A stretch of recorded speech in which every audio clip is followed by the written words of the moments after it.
Hello friends, मैं विकास आनंद आप सभी का स्वागत करता हूं आपके अपने श्री चैनल अच्छे एकेडमी पर। और असिस्टेंट प्रोफेसर बनने का सपना रखे हो तो 2026 में डेफिनेटली ये पूरा होगा। बस दो चीजें करनी है, एक प्रॉपरली अच्छे से डेडिकेशन के साथ में पढ़ना है और दूसरा कंसिस्टेंसी बनाए रखना है। ये दो चीजें अगर आपने रखी है अपने साथ में तो डेफिनेटली सफलता आपके कदम चूमने वाली है। चलिए फटाफट कनेक्ट हो जाइए। मैं विकास आनंद आप सभी का स्वागत करता हूं आपके लक्ष्य अकेडमी पर। एंड फर्स्ट ऑफ ऑल सभी लोगों को राधे राधे। यूजीसी नेट या फिर जेपीएससी जेट दोनों की बात करें तो दोनों में चूंकि सिलेबस सिमिलर है और दोनों का एग्जाम पैटर्न थोड़े बहुत डिफरेंसेस देखने को मिलेंगे, but level of the questions थोड़े बहुत सिमिलरिटी रहेंगे। सो उसको देखते हुए, नए एग्जाम्स के पैटर्न को ध्यान में रखते हुए आज की टॉपिक्स हम लोग डिस्कस करने वाले हैं लॉ ऑफ डिमांड। जी हाँ, कौन सा टॉपिक डिस्कस होने वाली है आज? लॉ ऑफ डिमांड होने वाली है। ये हमारी 15th क्लास होने वाली है। ऑलरेडी हम लोगों ने इससे पहले 14 क्लासेस कंप्लीट कर लिया है। नहीं देखा है तो डेफिनेटली जाकर चेकआउट कर लेना। एंड सबसे इंपॉर्टेंट, कब क्लासेस होती है? तो MWF में आपकी सेशन में लेता हूं, यूट्यूब पर लेता हूं। कितने? सुबह 7:45 पे। तो डोंट बी मिस आउट। कब कब आना है भैया? मंडे, वेडनेसडे और फ्राइडे को। कितने बजे? 7:45 AM, है ना? तो सुबह सुबह मेरे साथ कनेक्ट होना बिल्कुल भी ना भूले। वीक में 3 दिन मैं आपके साथ में कंसिस्टेंसी के साथ में कनेक्टेड हूं। बस आप कंसिस्टेंसी से पढ़ाई करना शुरू कर लीजिए, ठीक है? एंड सबसे इंपॉर्टेंट चीज कि कंप्लीट बैच जेट की ऑलरेडी गोइंग ऑन है। जिन्होंने ज्वाइन नहीं किया specially for the commerce, definitely जाकर के एनरोल करो क्योंकि क्लासेस ऑलरेडी चल रही है। और अभी जैसा हमें उम्मीद है कि जो आपकी एग्जाम है वो मार्च तक होने की पूरी संभावना है। और आपको भी पता, असिस्टेंट प्रोफेसर बनने के लिए सबसे पहले जेट क्वालिफाई करना जरूरी है। इसलिए मार्च में आपका ये कंप्लीट एग्जाम्स होगा और उसी को देखते हुए आपकी कोर्सेज भी गोइंग ऑन है, ठीक है? पेपर 1 पेपर 2 दोनों कवर होने वाला है भाई, डोंट वरी, निश्चिंत रहो। चलिए शुरू करते हैं सेशंस को। फर्स्ट क्वेश्चन आप लोगों के सामने, law of demand is, law of demand क्या है? एकदम सिंपल सा, लॉ ऑफ डिमांड है क्या? Law of demand basically simple सा यही कहता है कि किसी गुड्स की प्राइस में अगर बढ़ोतरी होती है तो उसकी डिमांड में कमी आती है। और वहीं अगर उसकी कीमत में कमी आती है तो डिमांड में बढ़ोतरी आती है। तो बस ये सिंपल सा रिलेशंस बना हुआ है इन दोनों के बीच में। प्राइस के कम होने पर क्वांटिटी ज्यादा डिमांड होगी, प्राइस के ज्यादा होने पर क्वांटिटी कम डिमांड होगी। सिंपल सा ये नियम है लॉ ऑफ डिमांड का, ठीक है ना? एकदम सिंपल सा नियम है। अब बताओ ये किस चीज को दर्शाता है? जल्दी से। ये गुणात्मक है, मात्रात्मक है, या फिर हमारा बोथ है, या फिर नहीं है? अच्छा जल्दी से बताएंगे। ये हमारा क्वालिटेटिव डाटा है, क्वालिटेटिव स्टेटमेंट है। क्वांटिटेटिव क्यों नहीं है ये समझते हैं। सबसे पहली चीज ये समझना है, सर ये क्वालिटेटिव क्यों है? क्वालिटेटिव मतलब गुणात्मक क्यों है ये, और मात्रात्मक क्यों नहीं है? देखो, ये 100% सर्टेन नहीं है कि अगर अगर प्राइस आपका 10% बढ़ता है, 10% बढ़ता है तो जो डिमांड है वो भी 10% ही गिरेगा। ये फिक्स सर्टेन नहीं है, ये फिक्स सर्टेन नहीं है। यहां पर क्या क्या चीजें हो सकती है? हो सकता है कि ये कम गिरे, हो सकता है कि ये ना गिरे, हो सकता है कि ये अधिक गिरे। ये तीन चीजें हो सकती है। बराबर भी हो सकता है बराबर भी 10% के बराबर भी गिरे। तो ये चारों चीजें हो सकती है, मतलब फिर सर्टेन नहीं है कि कितना गिरेगा। हो सकता है अगर प्राइस 10% ज्यादा होता है तो क्वांटिटी ऑफ डिमांड 10% से कम गिरे, जो डिमांड है वो 10% से कम गिरे। हो सकता है 10% से ज्यादा डिमांड गिर जाए, हो सकता है 10% के बराबर ही गिरे, हो सकता है गिरे ही ना, ठीक है ना? ये सब कुछ हो सकती है, ठीक है? सर डिमांड बढ़ भी तो सकती है। नहीं, डिमांड बढ़ने वाला केस नहीं आ सकता है बिकॉज ऑफ ये, यहां पर हम वैसे गुड्स को लेते हैं जिनके सब्स्टिट्यूट बाजार में अवेलेबल होते हैं।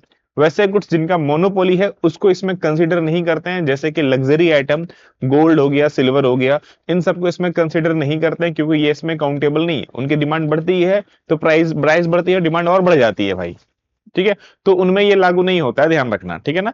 ये वैसे गुड्स को लेता है जिसके जो सब्स्टिट्यूट गुड्स है, मतलब उसका कोई ना कोई दूसरा हमारे पास बाजार में जरूर मौजूद होगा, ठीक है? तो यहां पर ये सबसे इंपॉर्टेंट चीज है, इसीलिए इसको गुणात्मक कहा जाता है, मात्रात्मक नहीं। मात्रात्मक होने पर हमें फिक्स बताना होगा, लेकिन गुणात्मक होने पर हम ये बता सकते हैं कि हाँ घटेगा, मे बी घटेगा, ठीक है ना, घट सकता है, ये वाला लाइन स्टेटमेंट आ जाती है, ठीक है ना। गॉट इट, क्लियर है ये चीज। चलिए आगे बढ़ते हैं। Which of the following statement is true, इनमें से कौन सा स्टेटमेंट जो है वो हमारा सही है, कथन सत्य कहता है, जल्दी से बताइए।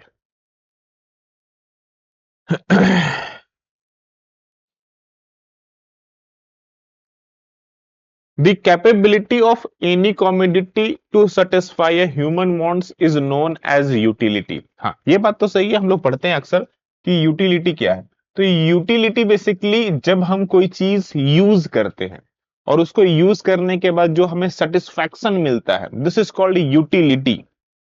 तो the capability of commodity to satisfy human needs, जब हम किसी चीज को यूज करते हैं और वो हमें सेटिस्फाई करे तो उसको हम यूटिलिटी कहते हैं। बिल्कुल सही बात है, किसी भी वस्तु के मानवीय जरूरतों को पूरा करने की क्षमता को हम उपयोगिता कह सकते हैं। बिल्कुल सही बात है, इसमें कोई शक नहीं है। तो पहला स्टेटमेंट तो सही है, तो बाकी पढ़ने की नीड ऐसी भी नहीं है मुझे, ठीक है। चलो खैर आगे बढ़ते हैं। Which of the following concept is true, इनमें से कौन सा कॉन्सेप्ट सही है वो बताइए। मतलब कौन सा स्टेटमेंट सही है, फिर से वही क्वेश्चन है, उसी टाइप के है। चलिए जल्दी से बताइए। चलिए देखते हैं क्या है। The ability to satisfy a human wants in a goods और a services is called it's satisfaction. किसी वस्तु या सेवा में इंसानी जरूरतों को पूरा करने की क्षमता को उसकी संतुष्टि कहते हैं। नहीं, ये बेसिकली अगर किसी वस्तु कोई एबिलिटी गुड्स ऐसा है जो ह्यूमन की वांट्स और उसकी जो नीड है उसको सेटिस्फाई कर सकता है, तो हम सिंपली उसे गुड्स ही कहते हैं भैया, और कुछ नहीं कहते हैं। या फिर आप बोल सकते हैं यूटिलिटी गुड्स, आप अगर यहां पर लेना चाहें थोड़ा सा और अच्छे चीज भाषा में, तो मैं इसको यूटिलिटी गुड्स बोल देता हूं। यूटिलिटी गुड्स जो कि हमारे लिए बेसिकली यूज टू है या फिर एज पर ह्यूमन नीड्स है, तो सेटिस्फैक्शन तो नहीं कहलाता है। The ability to satisfy a human wants, a goods or a service called a productivity। Same वही क्वेश्चन है, तो भाई प्रोडक्टिविटी नहीं कहलाता है, यूटिलिटी कहलाता है। द यूटिलिटी गुड्स यहीं पर है, यूटिलिटी गुड्स, ठीक है। अच्छा सारी चीजें एक ही थी, तो प्रोबेबिलिटी प्रॉफिटेबिलिटी भी नहीं होगा, यूटिलिटी होता है। यूटिलिटी बोलो या फिर यूटिलिटी गुड्स बोलो, बोथ आर सिमिलर, ठीक है। क्लियर है ये चीज है।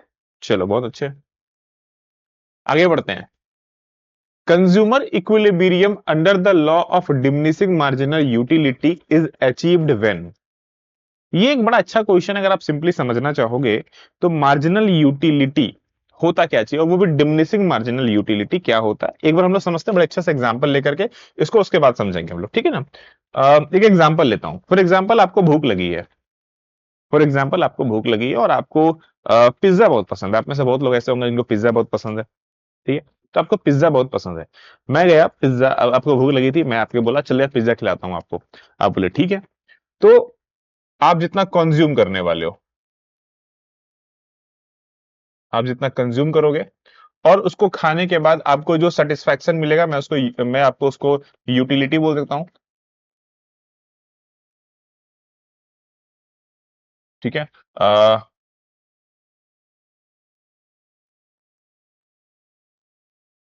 सेटिस्फैक्शन सेटिस्फैक्शन को मैं मेजर करने के लिए यूनिट्स में मैं ले लूंगा, ठीक है ना।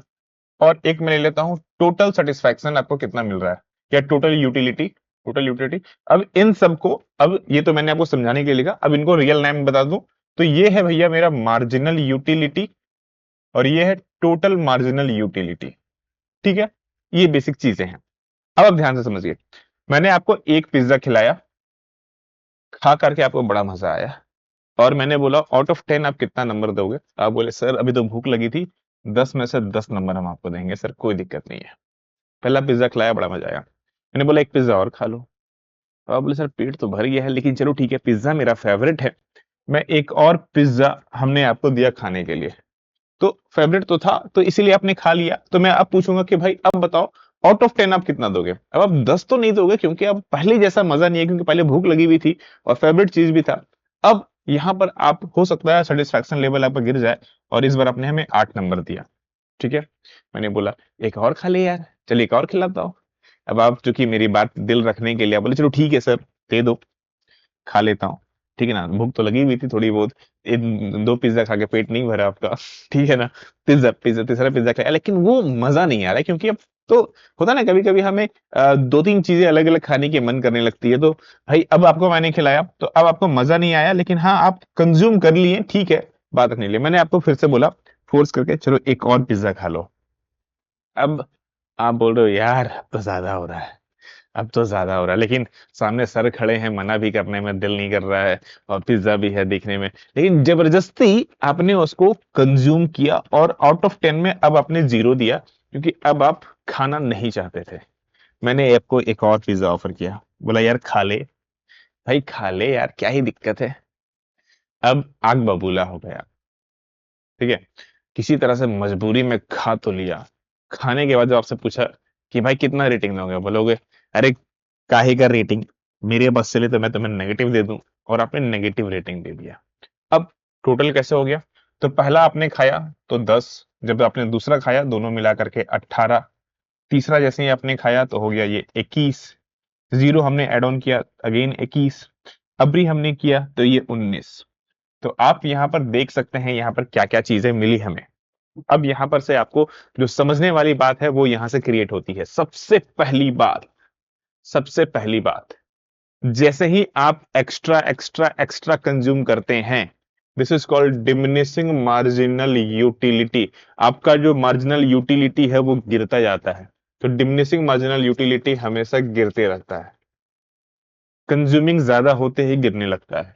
दूसरी इंपॉर्टेंट पॉइंट, जैसे ही मार्जिनल यूटिलिटी आपकी जीरो हो गई, आपकी जीरो हुई, उसी समय उसी समय जैसे ही आपकी मार्जिनल यूटिलिटी जीरो हुई, उस समय जो हमारी टोटल यूटिलिटी थी, जो टोटल यूटिलिटी थी वो मैक्सिमम थी। क्या थी? मैक्सिमम थी, ध्यान से रखना, ठीक है ना। अच्छा, एक और चीज, तीसरी, मार्जिनल यूटिलिटी जब हमारी गिर रही थी, जीरो से वो प्लस में थी, गिर रही थी लेकिन पॉजिटिव थी, ठीक है, गिर रही थी लेकिन पॉजिटिव है, ठीक है ना। उस समय उस समय हमारी जो टोटल यूटिलिटी थी ये बढ़ रही थी, ठीक है, टोटल यूटिलिटी बढ़ रही थी। चौथी पॉइंट आपको ध्यान देना है, जो चौथी पॉइंट आपको ध्यान देना है, जैसे ही मार्जिनल यूटिलिटी हमारा नेगेटिव चला गया, क्या हो गया? नेगेटिव हो गया, उसी समय आप ध्यान दोगे तो पता चलेगा जो टोटल यूटिलिटी था वो गिरने लगा। तो एक चार्ट के माध्यम से हमने ये सारी चीजें, और ये बेसिक चीजें हैं, आपके साथ भी होगा लाइफ में। अगर मैं आपको इस तरह से पिज्जा खिलाऊंगा तो पिज्जा खाओ, या भी जो भी आपकी पसंदीदा चीज है, उससे आपको कुछ देर बाद ना नफरत हो जाएगी, और ये नफरत को दिखाता है, राइट। तो अगर मैं बोलूंगा कि हमें कहां पर रुकना चाहिए, कोई भी चीज अगर हम कहां रुकेंगे, तो आप बोल सकते हैं कि सर अगर हम रुकने की बात करेंगे ना, तो हमें जो रेस्ट, हमारा जो रेस्ट ऑफ पॉइंट होगा वो हमारा रेस्ट ऑफ पॉइंट ये होगा, हमें यहां पर आकर के ना रुक जाना होगा, ये हमारा रेस्ट ऑफ पॉइंट होगा, है ना, ठीक ना। रेस्ट ऑफ पॉइंट होगा मतलब यहां पर हमें स्थिर करना है, this is called equilibrium, this is called equilibrium. ये क्या है? हमारा इक्विलिब्रियम पॉइंट है जहां पर हमें रुक जाना चाहिए, ठीक है।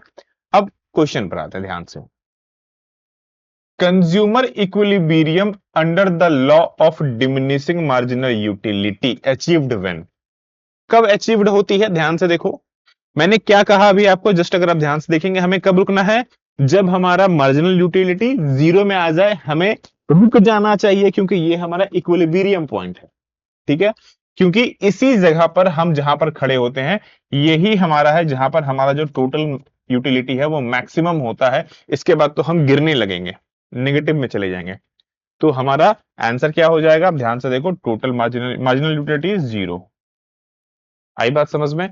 तो एक छोटी छोटी चार्ट अगर आप ध्यान रखोगे ना, पूरे आंसर इजी हो जाएगा बॉस आपके लिए, बस ध्यान रखना है आपको। इकोनॉमिक्स बहुत आसान है, बस समझने की नीड है।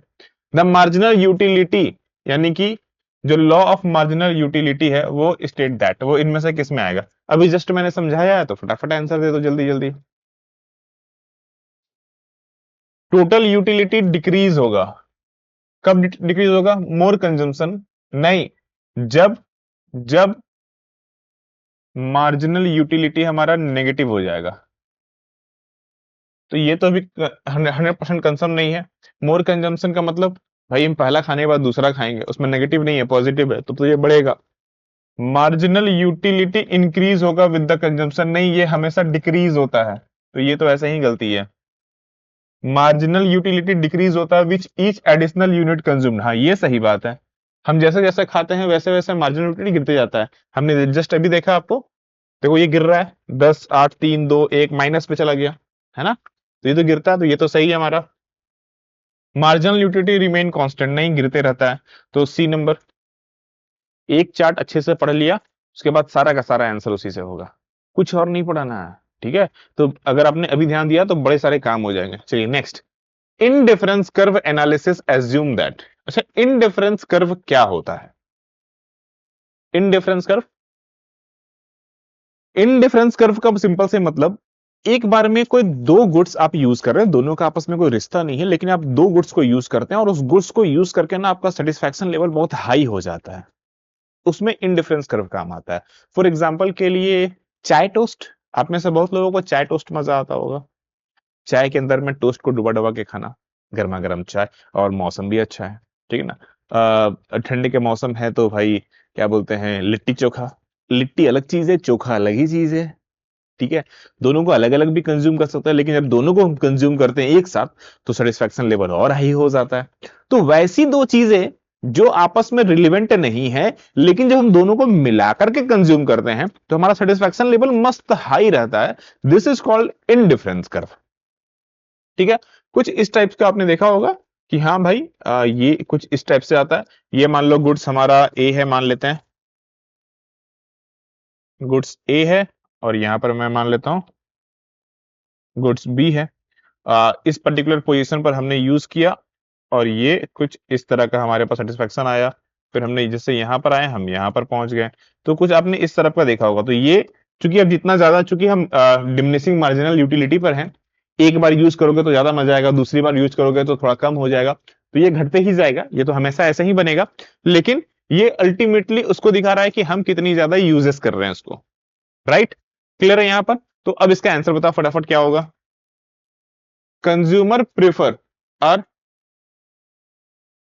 Tentative and a constant. यहां पर बोला जा रहा है जो उपभोक्ता है वो प्राथमिकताएं, और जो हमारा जो सकर्मक है और जो सुगम है उसके लिए जो सुसंगत चीजें हैं वो लेकर के चलते हैं वो, ठीक है? यानी कि जो हमारा ट्रांसलेटिव होने वाला है और जो उनके लिए कन्वीनियंस होने वाला है, मतलब जो उनको अच्छा लगता है, जो उनको पसंद है, वो चीजें वो लेकर के चलते हैं। This is called indifference curve, ठीक है?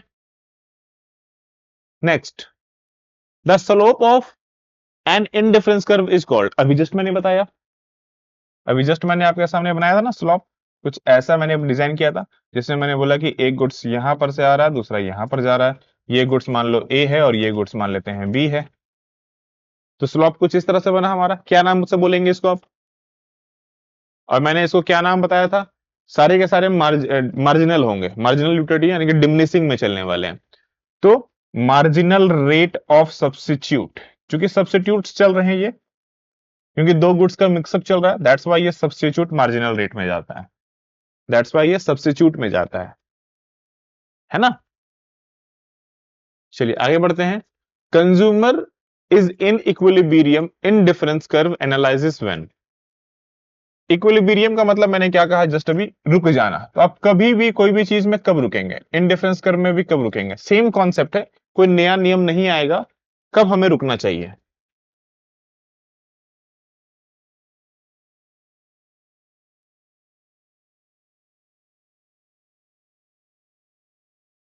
जल्दी से बताइए। जब हमारा सेटिस्फैक्शन लेवल हमारे प्राइस के बराबर में आ जाए, सिंपल सी भाषा में, कोई भी चीज हम तब तक कंज्यूम करते हैं जब तक हमें, जितना हम खरीद रहे हैं, जितनी उसकी कीमत है और उतने ही लेवल में हमें सेटिस्फैक्शन मिलता है, तब तक हम कंज्यूम कर सकते हैं। उससे ज्यादा होगा तो कंज्यूम करेंगे, उससे कम में कंज्यूम नहीं करेंगे। कहने का मतलब ये हुआ, 10 रुपए का सामान आप खरीदने जा रहे हैं, उसको खा करके जब तक आपको 10 रुपए या उससे ज्यादा का आनंद ना आए तब तक आप नहीं खरीदेंगे। कितनी बार ऐसा होता है ना, आप खरीदने गए हैं, सब फॉर एग्जाम्पल के लिए आप मान लो शाम में ना चिल्ली वगैरह खाने को निकले हैं बाजार में, एक ही जगह पर दो दुकानें हैं, दो क्या चलो तीन दुकानें हैं मैं मान लेता हूं, आप चिल्ली खाने गए, आप ध्यान से देखना कि आप चिल्ली ना किसी पर्टिकुलर कोई एक दुकान पर ही जाके खाते होंगे, बाकी पर नहीं खाते हैं। जबकि सबका रेट सेम है, जबकि सबका रेट सेम है, उसके बावजूद भी आप सिर्फ इसी दुकान में खाते हैं, ये दोनों बगल बगल में भी आपको दिखता है फिर भी आप नहीं जाते हैं। इन दोनों में यहाँ पे भीड़ भी बहुत है, उसके बाद भी यहाँ पर खाली आप वेट करेंगे यहाँ पर जाकर, लेकिन नहीं खाएंगे। क्यों? पैसे तो दोनों लेते हैं, सब सेम ले रहे हैं तीनों, फिर भी क्यों? बिकॉज ऑफ आप यहाँ जितना पे करते हैं आपको फील आता है कि मेरा सेटिस्फैक्शन लेवल सेम होगा। यहाँ पर भैया पर प्लेट पनीर चिल्ली की कीमत सपोज 200 रुपए मुझे मिल रही है, ठीक है ना, ये भी 200 लेगा, ये भी 200 लेगा, फिर भी मैं इसके पास जाके खाऊंगा। क्यों? क्योंकि मुझे 200 देकर के 200 से ज्यादा का आनंद आता है। यहाँ पर नहीं आता है क्योंकि इनका टेस्ट अच्छा नहीं है, मुझे लगता है कि यार 200 बेकार है यहाँ खाना, यहाँ तो साला 50 रुपए में भी ना खाऊं, फील वो वाली आती है। तो जब इस तरह के पॉइंट्स आते हैं, दिस इज कॉल्ड इक्विलिब्रियम, ठीक है ना। तो जब हमें जितना हम प्राइस पे करते हैं उसके लेवल का हमें सेटिस्फैक्शन मिले, ठीक है, तब हम अ, रुक जाते हैं, उससे ज्यादा तक खा सकते हैं, उससे कम में नहीं। यहां पर कब आएगा? जब ये हमारा टेंजेंट में पहुंच जाए, तब tangent of the budget line, जब ये बजट लाइन में हमारा आ जाए, जैसे कि मैंने कहा प्राइस के इक्वल में सेटिस्फैक्शन में आ जाना चाहिए, है ना। Next, marginal utility of commodity. किसी भी कॉमोडिटी का मार्जिनल यूटिलिटी अगर बात किया जाए, eventually become a zero with continuous consumption. क्या है? किसी भी वस्तु का सीमांत उपयोगिता लगातार उपभोग करने से वो क्या हो जाता है? शून्य तक चला जाता है। क्या ये सही है? एकदम सही है। अभी मैंने पिज्जा के केस में देखा था ना, चौथे वाले पिज्जा आपने खाए थे तो आप कहां पहुंच गए थे? आप जीरो में पहुंच गए थे। तो पहला लाइन तो बिल्कुल सही है, इसमें कोई दो मत नहीं है, ठीक है। दूसरा, additional utility of commodity give a less and less satisfaction the consumer. किसी भी वस्तु की अतिरिक्त इकाइयां को जैसे ही आप उपभोग करते हो, कम और कम संतुष्टि देती जाती है। बिल्कुल, मार्जिनल यूटिलिटी हमारा यही था कि हम पहले कंज्यूम किया, हमें 10 यूनिट का सेटिस्फैक्शन मिला, फिर 8 का मिला, फिर 3 का मिला, फिर 0 का मिला, फिर -2 का मिला। हमने यही देखा था ना अभी कुछ देर पहले। इसका मतलब ये क्या हो रहा था? ऑलवेज क्या हो रहा है? जैसे ही जैसे हमने खाना शुरू किया, ये गिरना शुरू हो गया। तो ये भी सही है और इसका प्रॉपर एक्सप्लेनेशन दे रहा है, बिकॉज ऑफ ये कम से कम हमें मिलने लगेगा और एक टाइम में जाकर के जीरो भी हो जाएगा, जीरो क्या नेगेटिव भी चला जाएगा, है ना। Next, consumer equilibrium under utility analysis is achieved when MU equal to price. क्या ये सही है? पहला लाइन जल्दी से बताओ। कंज्यूमर इक्विलिब्रियम का मतलब कंज्यूमर रुक जाएगा। कंज्यूमर इक्विलिब्रियम का मतलब आप खरीदना रुकेंगे। कब रुकेंगे? जब मार्जिनल यूटिलिटी और प्राइस इक्वल होगा। अभी हमने एग्जांपल आपको क्या दिया कि सर हम 200 रुपए का पनीर चिल्ली खाने जा रहे हैं और हमें 200 यूनिट का, मैं यूनिट में मान लेता हूं, 200 यूनिट का सेटिस्फैक्शन मिल रहा है, ठीक है, तब तक हम खाएंगे। अगर हमको इसको खा करके सर 180 यूनिट का सेटिस्फैक्शन मिलेगा, क्या हम खाएंगे? नहीं खाएंगे, जो अगल बगल की दुकानों में था। हाँ, 200 यूनिट या उससे ज्यादा का मिलेगा, हम खाते चलेंगे। कम से कम 200 या उससे ज्यादा मिलना चाहिए तो खाते चलेंगे। तो पहला स्टेटमेंट तो बिल्कुल सही है, हम उसी समय रुक जाते हैं जब 200 के मिलता है, उससे ज्यादा खाएंगे तब बेकार हो जाएगा मेरे लिए वो, ठीक है। Next, consumer maximize a total utility when marginal utility equal the price of the commodity.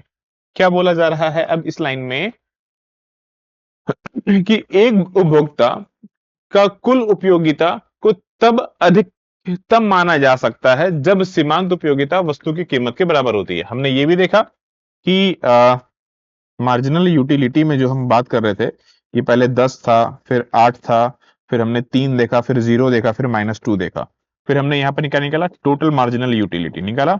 इसमें हमारा 10, 18, 21, 21 और फिर 19 में पहुंच गए। अब यहां पर ये क्या बोला? कंज्यूमर का जो मैक्सिमम यूटिलिटी है ये इक्वल होगा, ये इक्वल पॉइंट था, मैंने आपको यहीं पे बोला था ना, ये रेस्ट पॉइंट है हमारे पास। ये यहाँ पर ये हमारा वो पॉइंट है जहां हमारा इक्वी पॉइंट बोलते हैं हम लोग इसको। क्या बोलते हैं? इक्वी पॉइंट है, यानी कि हम रुक गए। तो अगर हम यहां रुक रहे थे तो उस समय टोटल यूटिलिटी कितना था? 21, यानी कि मैक्सिमम था। तो ये स्टेटमेंट भी हमारा सही है और प्रॉपर एक्सप्लेन भी दे रहा है। आई बात समझ में? तो ये हमारा सही हो गया। क्लियर है ये चीज? समझ में आया? जितना मजेदार पढ़ोगे उतना मजा आएगा, जितना सोचते रहोगे उतना सोचते रह जाओगे।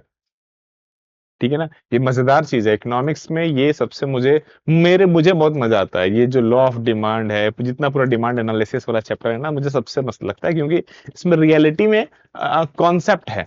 रियलिटी में बहुत बढ़िया कॉन्सेप्ट है, अगर आपको बस सिर्फ एक बार समझने की नीड है। एक बार इसे समझ लिया ना, फिर ये जिंदगी भर आप नहीं भूलोगे। खास करके मैं जिस स्टाइल से बता रहा हूँ उस स्टाइल से फॉलो किया, जिंदगी भर कुछ भी कर लो नहीं भूलोगे आप।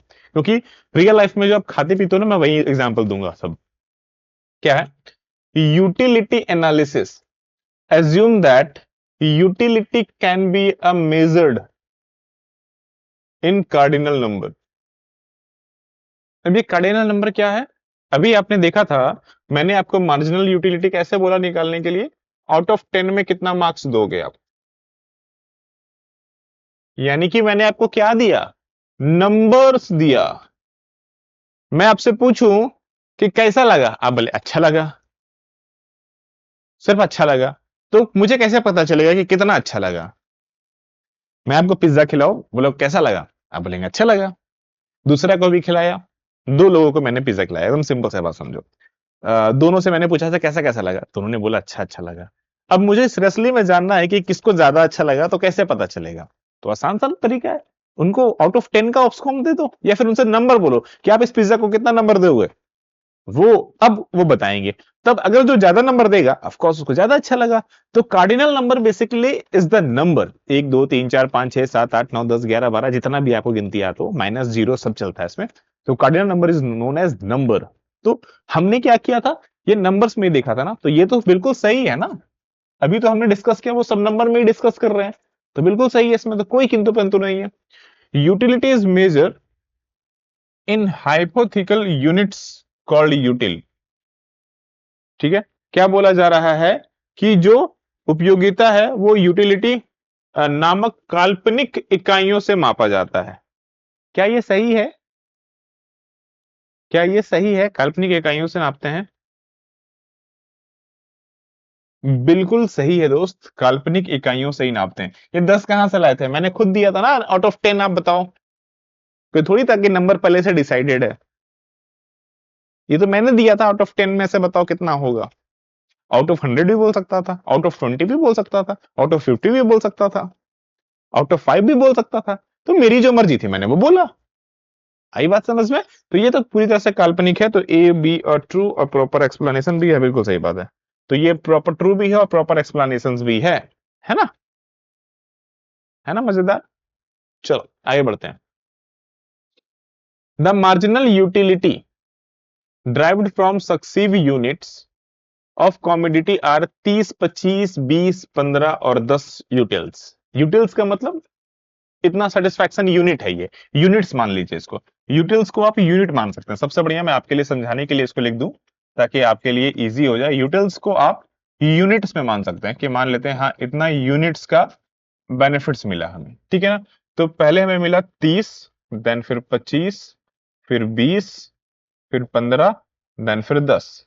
बोला जा रहा है if the price of the unit is rupees 10, जो हम खरीद रहे हैं, जो हम खरीद रहे हैं उसकी जो प्राइस अब पे कर रहे हैं वो 10 रुपए है। तो how many units consumer will buy, कितना यूनिट्स आप बाय करेंगे? मैंने क्या बोला आपको, कब रुकना है? इक्वी पॉइंट क्या हुआ आपका? इक्वी पॉइंट क्या हुआ? जहां पर जो प्राइस है वो मार्जिनल यूटिलिटी के बराबर हो जाए। प्राइस और मार्जिनल यूटिलिटी कहां पर हो रहा है हमारा? 10 में। तो ये आपको रुक जाना है। तो आप खरीदोगे कहां तक?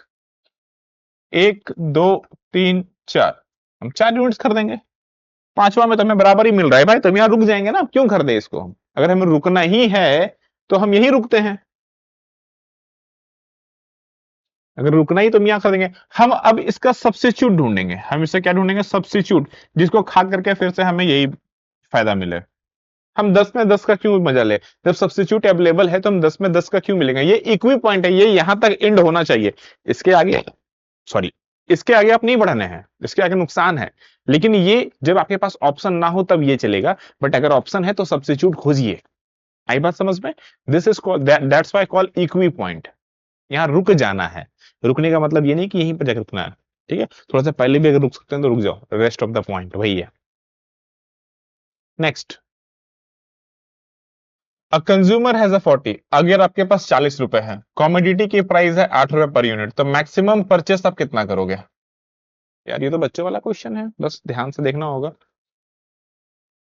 मार्जिनल यूटिलिटी बटे में प्राइस, तो हम मान लेते हैं कि 40 हमारा टोटल बनने वाला है, तो हम मान लेते हैं कि जो हमारा टोटल यूटिलिटी भी होगा वो भी हमारा 40 होगा। तो सिंपल सी बात है, 40 बटे में 8 इक्वल टू 5, 5 यूनिट्स, 5 यूनिट्स, है ना। Next, if marginal utility of a money is 1 utils per rupees and price of the commodity is 4, क्या है, ये बोल रहा है कि जो मार्जिनल यूटिलिटी है, आप ये मान के चलिए कि 1 रुपए के बराबर 1 यूटिल्स है। क्या है? 1 यूटिल्स, मतलब आपका जो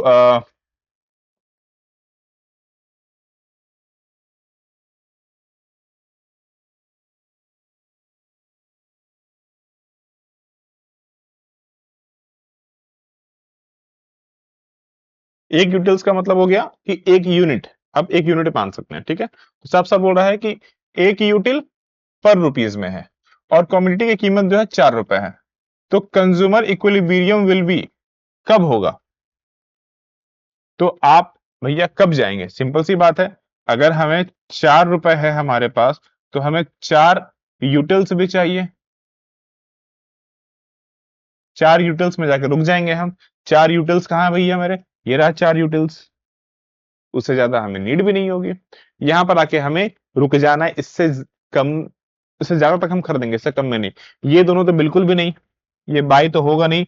आप ये बाई करोगे, और अगर सब्स्टिट्यूट ना हुआ तो फिर ये बाई करोगे, सब्स्टिट्यूट ना हुआ तो बाई करोगे, अदरवाइज इसको भी आप अवॉइड करोगे। ये रेस्ट ऑफ पॉइंट है, ठीक है।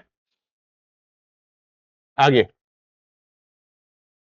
अ कंज्यूमर कंज्यूम 2 गुड्स, एक कंज्यूमर जो है वो 2 गुड्स खरीद बाई करता है, कंज्यूम गुड्स एक्स और goods Y. Price of the P X equal to 4 और पी वाई इक्वल टू 2। इनका मार्जिनल यूटिलिटी है MU 20 है, और MY जो है वो हमारा MUX 20, MUY 10 है।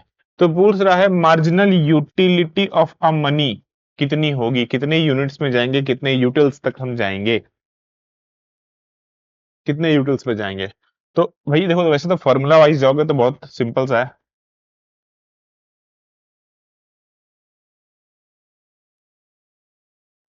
MUX बटे में PX इक्वल टू MUY बटे में PY। कितनी कितनी आ रही है भैया मेरे? 20 बटे में 4 और 10 बटे में 2, काट छाट के दोनों से हमें 5 ही आने वाला है, 5 यूटिल्स। इसको भी अगर हमने काटा तो 5 चौके 20, इसको भी हमने काटा तो 5 दूनी 10, तो 5 ही आ रहा है हमारे पास, ठीक है। जस्ट लाइक अ चाय टोस्ट वाला कॉन्सेप्ट है ये। Next, which of the following is the best explain, इनमें से कौन सा है जो बेस्ट एक्सप्लेन करता है हमें, किस चीज को बेस्ट एक्सप्लेन कर रहा है? मार्जिनल कॉस्ट कर्व जो है वो इंटरसेक्ट कर रहा है एवरेज कॉस्ट कर्व को, ठीक है ना, एट अ मिनिमम पॉइंट। एक पर्टिकुलर पॉइंट पर क्या है, एवरेज कॉस्ट जो है वो मार्जिनल पॉइंट को कट कर रहा है। मतलब इसको बाद में समझेंगे, पहले पिक्चर समझते हैं। जैसा अभी ग्राफ बनाया था ना कुछ देर पहले, चार्ट बनाया था, वैसे समझते हैं।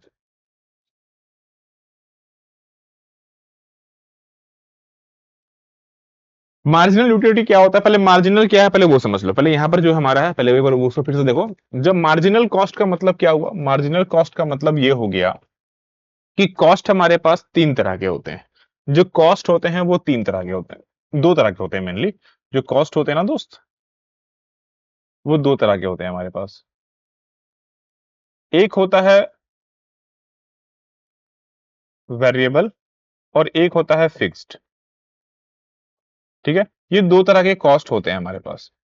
इन दोनों के कॉम्बिनेशन से हम चीजों को बनाते हैं। तो जब आप कोई चीज बनाते हैं तो हमने देखा है कि एक और यूनिट के बनाने से कॉस्ट में जो कमी या जो ज्यादा होता है उसको हम क्या बोलते हैं, एक और एडिशनल कॉस्ट के मैन्युफैक्चर करने पर मार्जिनल कॉस्ट। मार्जिनल कॉस्ट, ठीक है ना। और हमने जितना भी प्रोडक्शन किया, जितना भी हमने 10 यूनिट बनाया उसमें जो भी खर्चा हुआ, तो जब हम अपने टोटल कॉस्ट को टोटल कॉस्ट को हम अपने यूनिट से डिवीजन कर देते हैं तो हमारे पास आ जाता है एवरेज कॉस्ट। ठीक है, तो क्वेश्चन में इन्हीं दो के बारे में पूछा, मार्जिनल कॉस्ट क्या है और टोटल कॉस्ट क्या है, एवरेज कॉस्ट क्या है। ठीक है, तो हमारा जैसे जैसे हम बना रहे हैं तो हम देख रहे हैं कि जो एवरेज कॉस्ट है, अब ध्यान से देखना, मैं आराम से बना रहा हूं, जो एवरेज कॉस्ट है वो हमारा गिरता है गिरता है गिरता है, कुछ ऐसे बन जाता है।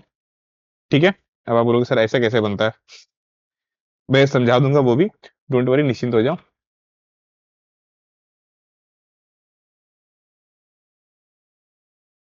जो हमारा ये कॉस्ट है ये कुछ ऐसे जाएगा और यहां पर से ऐसे काटता है। ये जो मैंने बनाया, this is called marginal cost और this is called average cost. This is called average cost. ठीक है ना।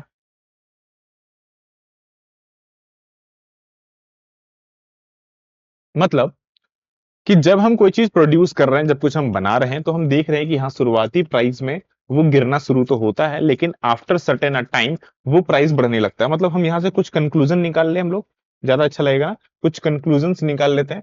कंक्लूजन हमारे लिए आसान हो जाएगा। तो कंक्लूजन सबसे पहले देखते हैं हम लोग क्या कंक्लूजन निकलता है। पहला कंक्लूजन क्या है हमारे पास वो देखिए। जब एमसी यहां पर नीचे है ना, ये ऊपर वाला लाइन क्या है हमारा, एसी है। ये जो ऊपर वाला लाइन है ये एसी है और ये एमसी है। ध्यान से समझना, मैं अच्छे से चीजों बताने वाला हूं। ठीक है,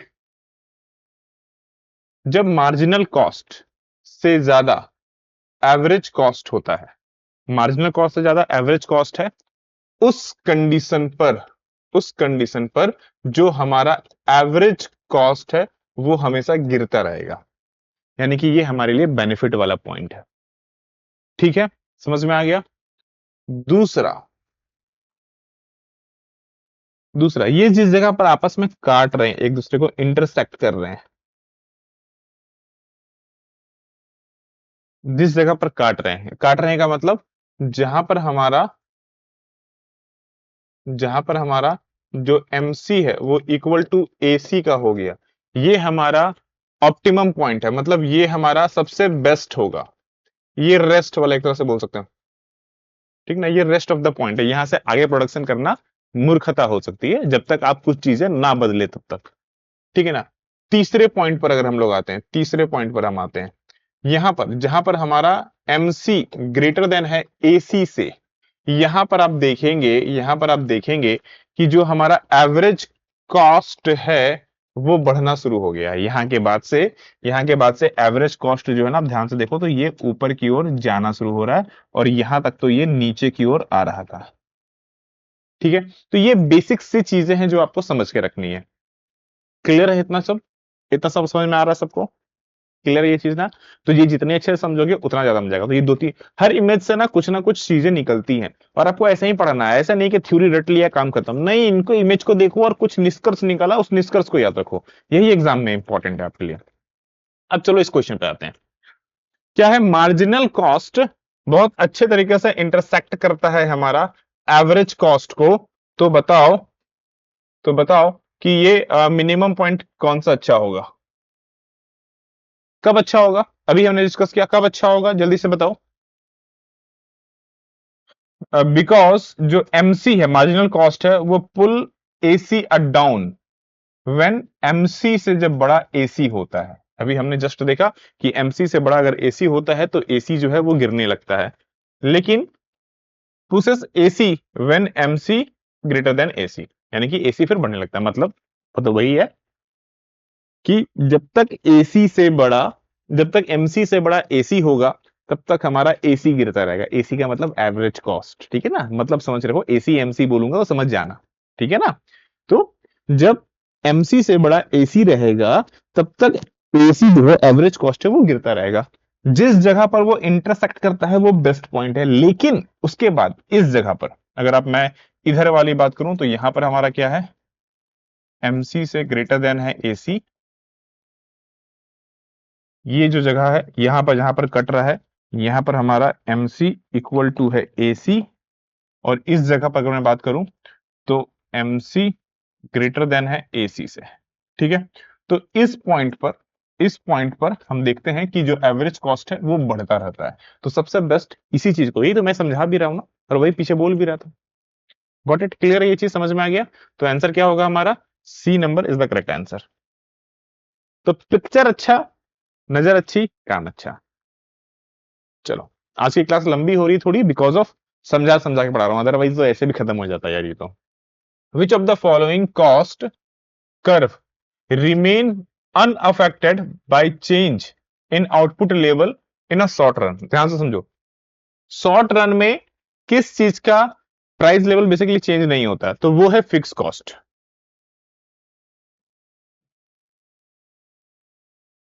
इसका भी ग्राफ बता देता हूं, चलो। ये है मेरा, ये शॉर्ट रन बना रहा हूं पहले बात तो। ये है टोटल फिक्स कॉस्ट, ये है मेरा टोटल वेरिएबल कॉस्ट, और ये है मेरा टोटल कॉस्ट, जिसमें हमारा वेरिएबल कॉस्ट और फिक्स कॉस्ट मिक्सअप होता है। ये बेसिकली चीजें बनती हैं। तो ये शॉर्ट रन में ये फिक्स कांस्टेंट रहेगा, बदलता नहीं है, ठीक है। वही क्वेश्चन का आंसर भी था हमारा, टोटल फिक्स कॉस्ट जो है वो कांस्टेंट था, देखोगे आप कांस्टेंट है, ठीक है। चलिए आगे बढ़ते हैं। In short run increase in variable factor में initially lead to increase a marginal product. क्या है, कम समय पर जो परिवर्तन कारक को बढ़ाने से शुरू हुई सीमांत उत्पाद जो है वो बढ़ सकता है। यानी कि स्टार्टिंग में अगर आप बोल रहा है, अगर शॉर्ट रन, पहली बात तो शॉर्ट रन का अच्छा शॉर्ट रन लॉन्ग रन का मतलब क्या हुआ कि मतलब तुरंत में इंपैक्ट लाना है, और लॉन्ग रन मतलब लंबे समय में इंपैक्ट लाना है, ठीक है, दोनों में अंतर है। तो short run increase the variable cost, अगर वेरिएबल फैक्टर्स को बढ़ा दिया जाए तो इनिशियली में हम ये देखते हैं कि इंक्रीज हो जाएगा मार्जिनल प्रोडक्ट्स का जो प्राइस होगा। हाँ बिल्कुल होगा, लेकिन लॉन्ग रन में ये डिक्रीज होगा, ध्यान रखना, ठीक है ना। Better division of a labour, हम लेबर का बेटर डिवीजन कर पाएंगे, उनका प्रॉपर यूटिलाइजेशन कर पाएंगे, of the fix factor improve the efficiency, और फिक्स्ड फैक्टर को हम इंप्रूव कर पाएंगे। बिल्कुल सही बात है, ये दोनों चीजें अगर इस सिंपली पॉइंट पर हम आते हैं तो शॉर्ट रन में जो प्रोडक्शन कॉस्ट है वो हमारा भले ही बढ़ जाएगा, लेकिन लॉन्ग रन में ये जो कॉस्ट है ये डेफिनेटली हमारा कम देखने को मिलता है। यही होप के साथ में हम लोग आगे बढ़ते हैं उस पर, ठीक है। आगे बढ़ते हैं नेक्स्ट।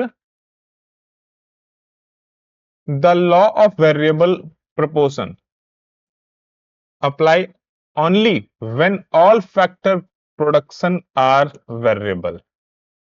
जो बोल रहा है कि द दो लॉ ऑफ वेरिएबल प्रोपोर्शन जो है वो अप्लाई होता है only all product all factor of the productions are variable, नहीं, ऑल फैक्टर्स वेरिएबल्स नहीं, शॉर्ट रन में भले काम करता है। तो ये तो गलत है, खड़े खड़े काट दीजिए, पहला लाइन तो गलत है हमारे लिए। दूसरा क्या है, low operate in a short run, हाँ शॉर्ट रन में है, वन फैक्टर वेरिएबल फिक्स्ड होना चाहिए, ठीक है। क्लियर है ये चीज, कमेंट करके जरूर बताना मजा आया कि नहीं आया। क्लास लंबी है बट 20 क्वेश्चंस में डेफिनेटली क्लास थोड़ी लंबी जा रही है, लेकिन हाँ पूरा डिटेलिंग के साथ पढ़ा रहा हूँ तो थोड़ी तो लंबी होनी बनती है। अदरवाइज तो 20 क्वेश्चन या 10 मिनट भी खत्म हो सकती है। आप पढ़ना चाहते हैं, समझना चाहते हैं, या फिर सिर्फ टाइम पास करना चाहते हैं, ये आपको देखना है, ठीक है ना। चलिए, और सेशन और रीजंस फिर आते हैं। When a marginal product become negative. Again हम लोग फिर वहीं पहुंच गए, मार्जिनल प्रोडक्ट जो है वो नेगेटिव हो रहा है, तो टोटल प्रोडक्ट स्टार्ट फॉलोइंग, तो टोटल प्रोडक्शन कॉस्ट जो है वो स्टार्ट फॉलोइंग हो जाएगा। क्या ये सही है? एकदम सही है, कोई किंतु परंतु नहीं है। जस्ट लाइक अ मार्जिनल यूटिलिटी, जैसे मार्जिनल यूटिलिटी में था सेम उसी तरह से इसमें भी काम करता है। ठीक है ना। नेक्स्ट, रीजन बिहाइंड द क्या है, addition of more units, variable factor reduce करता है टोटल आउटपुट को due to the over utilization of fix factor. Fix factor के ज्यादा यूज हो जाने की वजह से ऐसा हो सकता है, बोल सकते हैं, बिल्कुल बोल सकते हैं। ठीक है, तो ये तो हुए 20 क्वेश्चंस। इन 20 क्वेश्चन में से आपके कितने स्कोर हैं, कमेंट करके मुझे जरूर बताओ कि सर हाँ, इस 20 में से हमने कितने स्कोर किए हैं। सबसे इंपॉर्टेंट चीज ये है, जरूर कमेंट करके बताइए। और जिन्होंने अभी तक अपनी क्लासेस स्टार्ट नहीं की है, फटाफट जाओ स्टार्ट करो। सिंपली 1500 का कूपन कोड आप यूज कर सकते हैं, और अभी आपको ये पूरी कंप्लीट बैच सिर्फ और सिर्फ 5499 में अवेलेबल है। जिन्होंने ज्वाइन नहीं किया है जाके ज्वाइन कर लो, क्योंकि मौके बार बार नहीं मिलेंगे। 19 साल के बाद तो झारखंड में मौका है, और इतनी अच्छी अपॉर्चुनिटी आप चूक गए तो शायद दोबारा जिंदगी में कभी मौका ना मिले। ठीक है, मिलता हूँ फिर नेक्स्ट सेशन में। प्रॉपर स्टडी कीजिए। सभी लोगों को राधे राधे।